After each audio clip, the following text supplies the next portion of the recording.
YouTube. In today's video, we got Podcast P gets suspended for taking enhancement drugs. Now, we don't know if it's true or not. Make sure you hit that like, comment, and subscribe, and let's get straight to it. Proper medication will cost Paul George the next 25 games. Well, guys, this is going to cost Paul George almost $12 million. God, He that's takes full crazy. responsibility and apologized to the team and fans. Kind of next man up mentality for quite a while, and we're going to have to dig in and do it again. 5 days ago, Paul George had the best game of his entire Philadelphia 76ers career. 32 Facts. points, 9 3-pointers. He became only the third player in NBA history to hit 9 threes in a single game. But are we gonna act like this is not PG that we talking about here? This nigga is an absolute bucket. Like, I don't like that. Like, I don't like how we're treating him like he's just some type of bum. He's not the average hooper in the league. Joining only Steph Curry and James Harden in that club, the Sixers blew out the Bucks by 17 points. Joel Embiid was healthy. Tyrese Maxey was cooking. For the first time in what feels like forever, the Big Three in Philadelphia actually looked like it could make some noise in the Eastern Conference. So the NBA naturally looked at this situation and said, hold on. They didn't like here that. ain't right. And guess what? They were absolutely correct. On Saturday morning, the NBA dropped a bomb that nobody saw coming. Paul George has been suspended for 25 games for violating the league's anti-drug program. Do y'all think it's for violating the league drug program, or it's because of the fucking script, bro? Like, I feel like generally in sports, it's a script, because why every time somebody just goes crazy, he's getting investigated. My nigga, they're NBA players. These niggas are going to go off any given night. And this is Paul George we're talking about here. Like, I'm not trying to dick ride, but like, let's keep it a buck here, bro.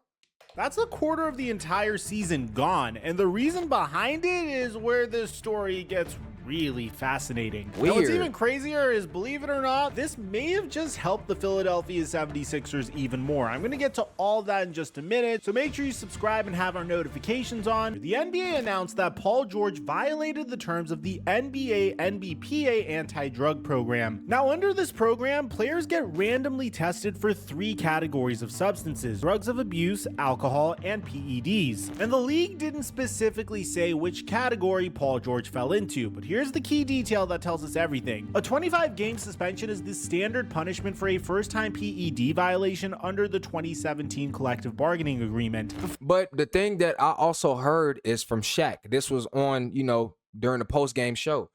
Shaq said, if it has something to do with mentally and you really need it, it's an exception to players. So I don't understand how they're forcing him on the 25-game suspension when PG literally said he needs it mentally, bro. Like, he's mentally fucked up. So it's like, that shit's crazy, bro. They kind of pick and choose, you feel me?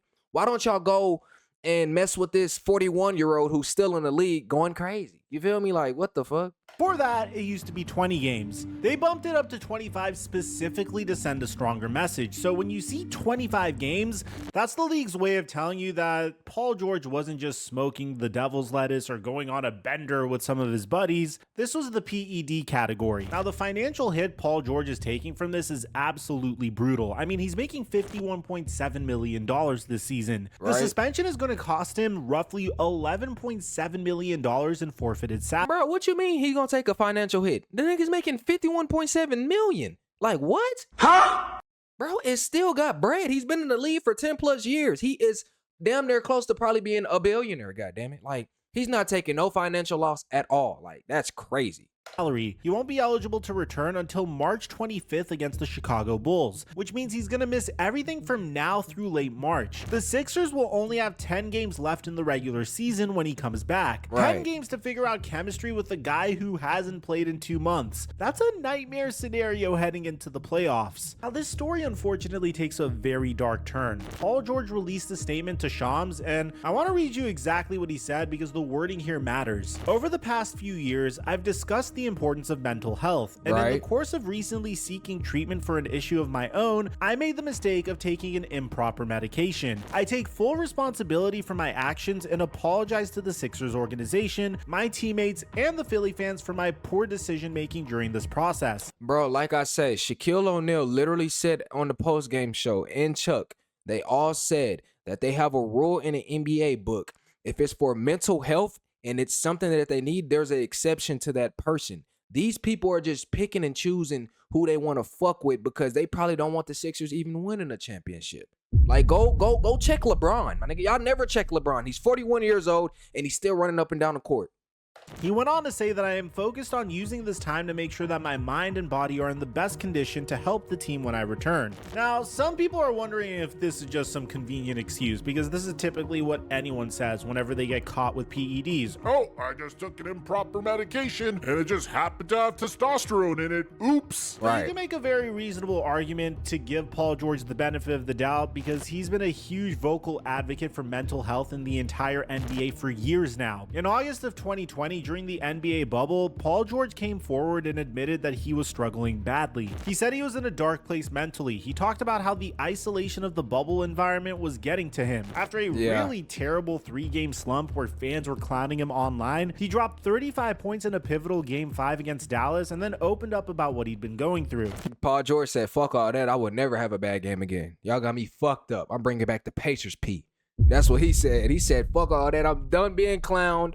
I'm on that. That's what he said. The bubble got the best of me. I was just in a bad place. I really wasn't there. I really wasn't here. I checked out. So Paul George didn't just talk about this once and move on. He made it a central part of who he is. He partnered with BetterHelp to provide up to $3 million worth of free mental health services to people in need. He did interviews specifically to encourage others to get help. He talked about going to multiple therapists himself. And just 2 weeks ago, in an interview with Philly Sports Network, Paul George talked about how the last 2 years have been a mental battle for him. He mentioned personal stuff going on, the California fires threatening his home, frustration from injuries, and holding himself accountable for not living up to his own expectations. I do want to say this though, anybody who is going through mental health, I hope that you get better with it because that is a major thing. I haven't been to a therapist yet. I think I am going to start seeing one because I do got some past things that I need to let go in my life, you know? So again, I pray that you get better, and I know you will get better. Stay positive. Keep a good mindset. You'll be all right. He said that there was just a ton of stuff that was weighing on him. So when he says the suspension stems from seeking mental health treatment and taking an improper medication, I think we should be taking this seriously. This isn't some guy who's never talked about mental health before suddenly using it as a shield. This is someone who has been open about his struggles for years. Now here's where this gets interesting, and this is a twist that you know he's not lying about it. This suspension might actually given the Sixers front office exactly what they wanted. What if this was all a part of a plan? The Sixers have been in an awkward position all season long. They were sitting about $7 million over the luxury line. And if you know anything about this organization, you know that Josh Harris, their owner, has been accused of ducking the tax for years. Joel Embiid called this out just 2 days before the suspension. He told reporters, "We see we've been ducking the tax the last couple of years, so hopefully Bro, what if this was all a part of the plan? You sacrifice a player so you could bring in another player at the trade deadline. Think about it. This could all be part of the plan. So then when PG do come back, obviously that motherfucker gonna be still taking drugs. Then they gonna probably be like, we ain't gonna look at that. Now they got a better team, a better squad, and now they can compete for the fucking finals. Wow, ain't that fucking crazy? That's the franchise player of this team putting pressure on ownership to spend money. That's how bad this tax situation has been. But here's where Paul George's suspension comes in. When a player gets suspended for 20 or more games, the team gets to deduct half of that player's forfeited salary from their luxury tax payroll. So with George losing $11.7 million, the Sixers get a tax variance credit of about $5.87 million. So do the math. They were $7 million over the tax. They just got a $5.87 million credit. That leaves them only about $1.3 million over the luxury tax line. Now, ain't that kind of crazy though? Like the way he's breaking it down, it kind of all adds up in a sense. I promise you, I think this trade deadline is going to be something crazy. It's going to be a lot of players switching. It's going to be crazy. I'm not going to lie. It's probably going to be worse than a Luka. Let's talk about it. Instead of having to make a significant trade to dump salary, they can probably duck the tax with a minor move. They don't have to trade Kelly Oubre Jr. or Quentin Grimes just to save money. The suspension just did the heavy lifting for them. Is that a silver lining? I mean, maybe, kind of. Okay, look, I never understood how can a billion-dollar corporation even professional teams go over a luxury tax. Like their owners are billionaires. Can't they just throw a little cup of M's and be like, hey, let's go get this player? You feel me? Like Bro, it's enough bread to go around. Why these motherfuckers got to be so damn greedy all the time? Shit.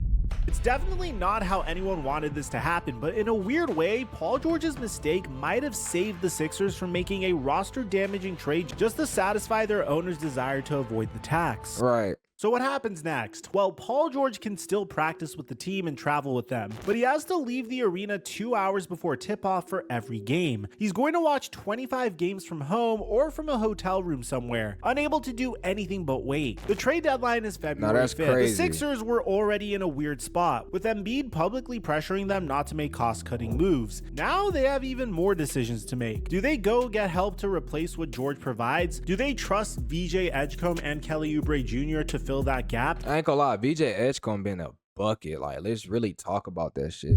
I ain't gonna lie, it's between him and Dylan Harper and Cooper Flag. But Cooper Flag, that nigga been going for 40 balls. Like, I don't know what the fuck. Like, at the beginning of the year, he was a little like, all right, this is the Cooper Flag y'all talking about now. Buddy going for 49 points and shit. I'm like, damn, I ain't gonna lie.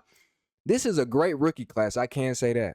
Do they go out there and try to trade for someone that could fill that void? Nick Nurse has to figure out his rotation all over again. He called this a punch to the gut, but said he's got to lead the charge and get the team fighting. Right. And Joel Embiid, the guy who has been healthy for once, the guy who was averaging 27.9 points and looking dominant again, now he's got to carry an even heavier load. They still got Tyrese though. Let's not forget about Maxey. Minutes, and something breaks down right before the playoffs. That's the Sixers' nightmare scenario playing out in real time. As for Paul George himself, he's got 25 games to sit with his thoughts, to work on his mental health like he says he wants to get his mind and body right. He'll come back on March 25th against the Bulls with only 10 games to shake off the rust before the playoffs. The question is, what version of Paul George comes back? Is it the guy who hit 9 threes against Milwaukee and looked like vintage playoff P? Or is it someone who's been knocked down yet again, dealing with public scrutiny, financial loss, and the weight of letting his team down? Hey, do y'all think PG gonna come back going crazy? Or y'all think this is like a wake-up call of like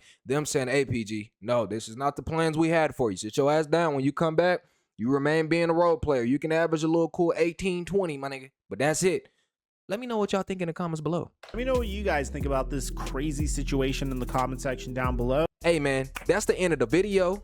This is a crazy situation because I feel like PG is for sure going to be a top 100 player when it's all said and done. Make sure you guys leave a like, comment, and subscribe. And I'll see you guys in the next one. Peace.